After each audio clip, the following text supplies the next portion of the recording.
और सिंध की बात करेंगे। सिंध में बारिशों के तमाम रिकॉर्ड टूट गए, हजारों देहात पानी में डूब गए। रेलों से आबादियां, मलियामेट, मकानात, सड़कें, पुल और दीगर इंफ्रास्ट्रक्चर तबाह। दादू, मटियारी, पन्नू आकिल, सांघर, टंडो मोहम्मद खान, जैकबाबाद और हैदराबाद में अबतर सूरत हाल है। मुतासरीन आसमान तले जिंदगी गुजारने पर मजबूर, खाने पीने को तरस गए।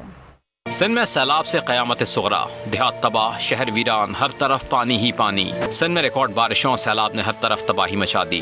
दादू, मटियारी, पुन्नू आकिल, सांघर, टिंडो मोहम्मद खान, जैकबाबाद, सखर हो या लाड़काना, हर तरफ तबाही ही तबाही। कच्चे मकानात गिर गए, पक्के मकानों में कई फुट पानी। शहर के शहर उजड़ गए, देहात भी मलियामेट। मुतासरीन आसमान तले जिंदगी गुजारने पर मजबूर। हैदराबाद में इंतजामिया फेल, सड़कों पर कई फुट पानी मौजूद है। सांघड़ में सेम नाले में शिकाफ पड़ गया। टंडो अलायार में हजारों खानदान बेघर हो गए। मुतासरीन हसरत और यास की तस्वीर बन गए। दादू की तहसील डूबने का खदशा बढ़ गया।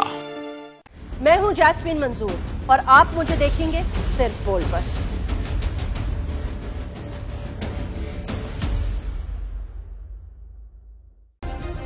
सब्सक्राइब करें और बेल दबाएं ताकि कोई खबर रह न जाए।